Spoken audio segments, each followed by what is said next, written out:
Hola, mi nombre es Rubí Martínez y actualmente estoy estudiando psicología y voy en cuarto tetramestre. Quería compartirles acerca de varios temas interesantes que yo vi en la materia de teoría de la personalidad, hablando de la personalidad, el psicoanálisis, la psicología conductual y varios autores más como Abraham Maslow y Carl Rogers. Vamos a comenzar hablando por la personalidad. ¿Qué es la personalidad? Es la forma en la que interactuamos con los demás, cómo actuamos, cómo elegimos, cómo me comporto en diferentes lugares y con diferentes personas, cómo pensamos, cómo interpretamos. Es una organización dinámica que incluye los aspectos psicológicos internos, psicofísicos, que determina un comportamiento. Esto no tiene nada que ver con el exterior, no tiene que ver exclusivamente con la neuropsicología. Son síntomas que determinan acciones. Es una forma de adaptarse al medio ambiente, interactuarlo y actuar con conciencia. De aquí voy a hablar un poco acerca de la herencia familiar, que la ontogenética es el estudio genético del cuerpo. Es todo lo que se nos heredó del cuerpo, como condiciones físicas y enfermedades. Y la filogenética son las conductas, el carácter, los modos, el uso del lenguaje y ademanes. Los ademanes son esas cosas, bueno, por decir, cuando las personas te dicen, es que caminas como tu mamá, eh, haces esta cosa como tal persona, etcétera. Bueno, vamos a pasar a definir el temperamento. El temperamento es heredado, es un carácter genético. El estatus social son funciones sociales. Es cuando nosotros buscamos un prestigio, ser respetados, una posición que busquemos y las expectativas que queremos que tengan los demás de nosotros. El carácter son rasgos de personalidad, nuestros gustos, nuestras preferencias. La inteligencia es la capacidad para comprender el entorno para adaptarse a los demás. Y ahora vamos a hablar un poco de los horóscopos, el tarot, el enegrama, etcétera. ¿Por qué vamos a hablar un poco de esto? Porque aunque ya no se vea tanto, esto antes definía tu personalidad. Ahora hay muchas personas que aún checan el horóscopo en televisión y un ejemplo, que digan Virgo, tu número de la suerte es un 10, tú eres una persona positiva, haz esto, haz el otro, y la persona, aunque ella sepa inconscientemente que no es así, ellas se lo creen, ellas así reaccionan a lo que le digan, ¿no? Entonces, todo esto tiene que ver mucho con la personalidad, de cómo tú te la crees y lo que eres en realidad. Eh, por eso no se define tal cual, obviamente, el horóscopo. Esto es sujeto del hombre y todo lo cognitivo-conductual, lo del psicoanálisis también es este sujeto del hombre. Eh, Sujeto del hombre me refiero a sujeto del estudio de hombre, perdón. ¿Y qué las diferencia de una entre otras? Pues la metodología. ¿Qué es la metodología? La metodología es un método de estudio de interpretación, es la forma en la que se trabaja. Cada una tiene maneras distintas de trabajar y es muy respetable. Ahora vamos a pasar a hablar del psicoanálisis. Teoría para comprender el inconsciente. Ayuda a descubrir la raíz de sus problemas. El psicoanálisis fue desarrollado por Sigmund Freud y él estudió medicina y se especializó en las enfermedades del sistema nervioso, pero descubre que en las palabras de sus pacientes están los principios para llegar al inconsciente y lograr una cura a sus pacientes. ¿Por qué decía esto? Porque cuando él atendía a sus pacientes, los pacientes empezaban a hablar de su pasado, de todos sus recuerdos y sus cosas reprimidas, inconscientes, preconscientes, y esto hacía que él indagara más y más en el pasado. Decía que todo lo que pasamos en la niñez tiene marcas profundas que se quedan en el inconsciente y determinan las conductas adultas. ¿Qué es el consciente? El consciente se sitúa en el presente y es el que le permite al sujeto la acción de la realidad. El preconsciente se encuentra lo que no está en la conciencia, pero tampoco en el inconsciente. En ese lugar se sitúan los sentimientos y pensamientos de los cuales el sujeto no es consciente en ese instante. El inconsciente se encuentra en los deseos instintivos y primitivos que han sido reprimidos. Un ejemplo es cuando, por decir, hay una discusión con una amiga y inconscientemente es algo que haces sin pensarlo cuando te peleas con ella y le dices de todo. Y el preconsciente empieza a recordar inconscientemente e inconscientemente hablas todo lo que sabías de ella, sus secretos y todo lo que te dijo algún día que no dijeras, empiezas a decir. Ahora vamos a pasar a hablar de la neurosis. Sigmund Freud decía que era un trastorno de la personalidad, no una enfermedad del sistema nervioso, donde surgen conflictos, frustraciones o situaciones no resueltas. La teoría de la personalidad, el yo es lo que está en contacto con la realidad, es la toma de decisiones. El ello son los deseos, los placeres, los impulsos, las pulsiones, incluso todo lo que soñamos y que no es correcto. El superyo es todo lo moral, lo ético, lo estético, lo correcto, lo justo, la autoridad. Un ejemplo es cuando el ello quiere ir a la fiesta, pero el superyo dice que no, que hay que hacer tarea, que hay que ponerse a estudiar porque vamos a presentar, no sé. Y el yo es el que toma la decisión, es el que toma el contacto con la realidad. El yo es el que va a tomar la respuesta, es el que va a decidir. Y va a decidir, bueno, vamos a estudiar y después vamos a la fiesta, o al revés, vamos a la fiesta y después estudiamos. Sigmund Freud se dio cuenta que lo que los pacientes le contaban eran fantasías y que esas fantasías eran sueños y que esos sueños eran deseos. Los deseos sexuales son impulsos que buscan los primeros goces que tuvimos. Para eso vamos a hablar del desarrollo psicosexual. Etapa oral del nacimiento de vida hasta los 18 meses, que la boca es la principal zona donde se busca placer. La etapa anal de 18 meses hasta los 3 años empieza el control de esfínteres, donde está vinculada al placer y la sexualidad. La etapa fálica de 3 a 6 años, aquí hablamos de los genitales. La principal sensación placentera sería la de orinar. Curiosidad por las diferencias de hombres y mujeres, de niñas y niños, empezando por las evidencias de similitudes en la forma de los genitales y terminando en intereses, sus modos de ser y de vestir, etc.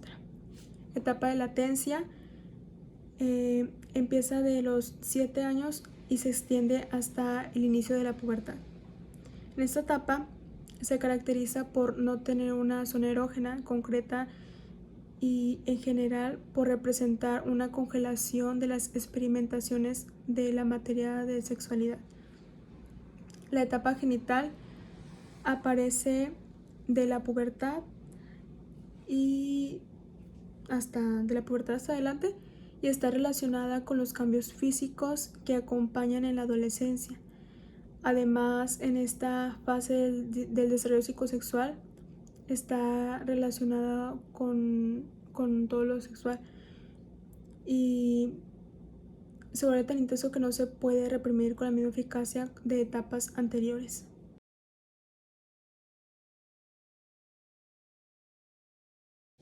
Vamos a hablar ahora de la psicología conductual. El conductismo surgió por primera vez en 1913 de la mano de John Watson, considerado el padre del conductismo. Es una teoría del aprendizaje basada en la idea en que todos los comportamientos se adquieren a través del condicionamiento. Pavlov, un psicólogo ruso que se interesó por la fisiología de la digestión, especialmente en los reflejos de salivación en los perros. Ahora voy a hablar del condicionamiento clásico. Una de las características más importantes de este tipo de aprendizajes es que implica respuestas automáticas o reflejas. Es un tipo de aprendizaje según el cual un estímulo originalmente neutro que no provoca una respuesta puede llegar a provocarla gracias a la conexión asociativa de este estímulo y con el estímulo que normalmente provoca dicha respuesta. El condicionamiento clásico también es conocido como aprendizaje estímulo-respuesta. Inicialmente se presenta el estímulo incondicionado, que es un estímulo que de manera automática provoca una respuesta en el organismo. Voy a poner el ejemplo de Pavlov, la del perro, que en este caso el estímulo incondicionado era la comida. La respuesta que ese estímulo provoca recibe el nombre de respuesta incondicionada, que es la saliva del perro. Después presenta un estímulo neutro, que es la campana, que antes de ocurrir este aprendizaje no producía ninguna respuesta. Ahora bien, cuando este estímulo se presenta en repetidas ocasiones con el estímulo neutro, se convierte en estímulo condicionado, que provoca por sí sola una respuesta similar a la del estímulo condicionado. En este caso, lo que ocurre al escuchar la campana recibe el nombre de respuesta condicionada. Ahora voy a pasar a hablar del condicionamiento operante. El condicionamiento operante, tal y como lo conocemos, fue formulado y sistematizado por Skinner. Y el condicionamiento operante es un método de aprendizaje que utiliza el refuerzo o el castigo para aumentar o disminuir la probabilidad de que una conducta vuelva a ocurrir en el futuro. ¿Qué es el refuerzo? El refuerzo es una consecuencia de una conducta que aumenta la posibilidad de que ésta se vuelva a repetir. El castigo es la consecuencia de una conducta que disminuye la probabilidad de que ésta se repita. Un ejemplo, antes de pasar eso, hay reforzadores positivos y negativos, así como los castigos. Refuerzos positivos y negativos y castigos negativos y positivos. El refuerzo positivo, un ejemplo sería, si te portas bien, te doy una paleta. El refuerzo negativo es, si te portas bien en la casa, no lava los trastes. El castigo positivo sería, te voy a dar algo que no te gusta, pero si es un niño, unas nalgadas. Y el castigo negativo sería, te voy a quitar algo que te gusta, y como el celular, ¿no?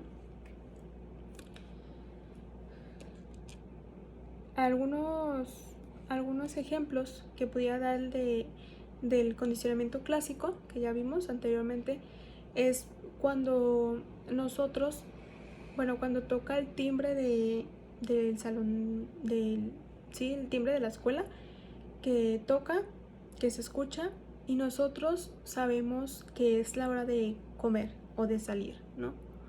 O cuando nuestra pareja todos los días nos habla a una misma hora, o sea, a la 1 de la tarde. Y es la 1 de la tarde y nosotros ya sabemos que es él, aunque puede que no sea, pero nosotros sabemos o pensamos que es él, porque es el que lo hace constantemente, es porque ella lo hizo, porque nosotros ya estamos siguiendo esos pasos anteriormente, porque ya llevamos mucho tiempo que ha pasado eso y pues nos quedamos con esa perspectiva. Ahora vamos a pasar a hablar de Abraham Maslow. Abraham Maslow fue un psicólogo estadounidense conocido como uno de los fundadores principales de la psicología humanista.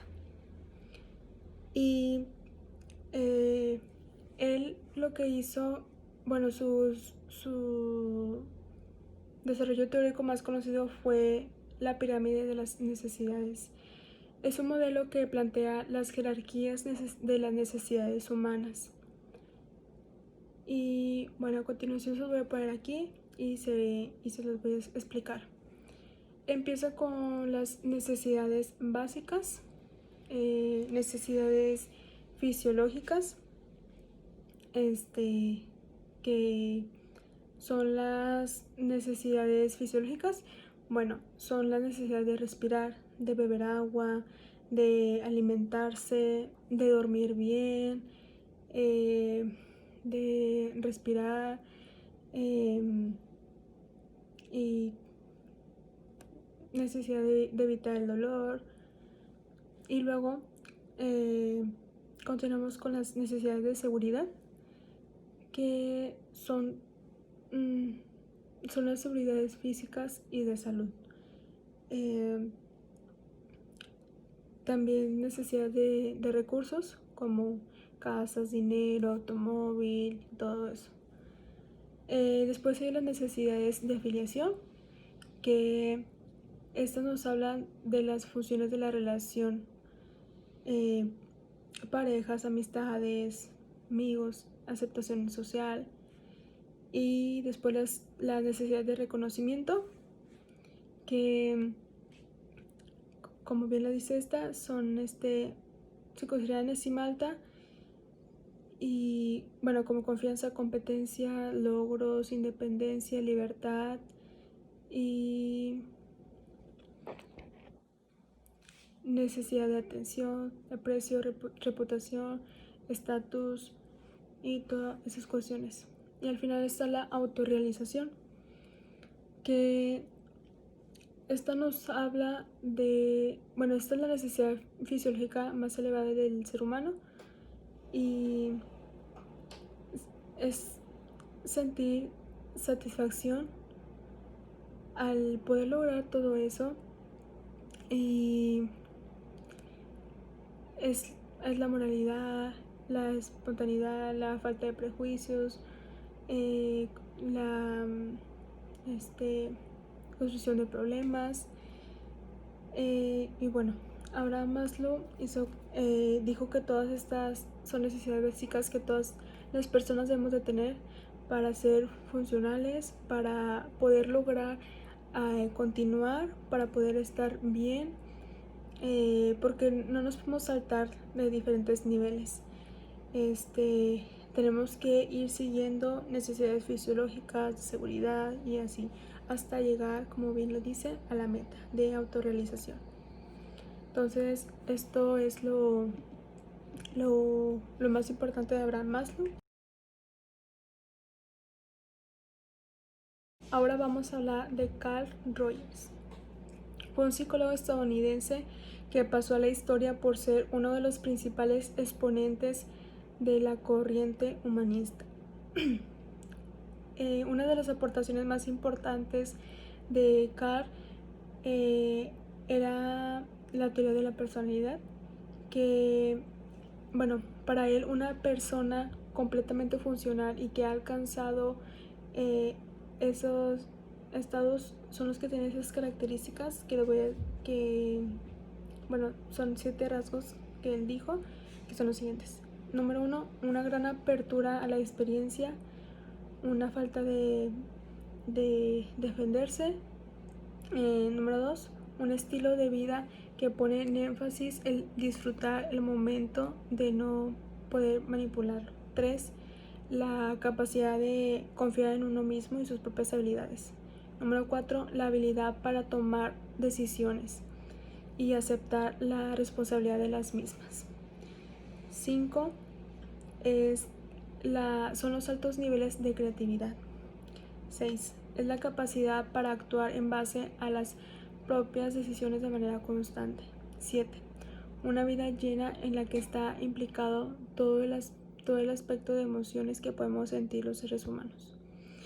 Esto es algo que habla Carl Rogers, que es como que él le importaba mucho lo de la personalidad y todo eso, porque vemos que de niño estuvo muy implicado en su área familiar con todo esto de las religiones, y eso hizo que quisiera ser sacerdote y luego que siempre no.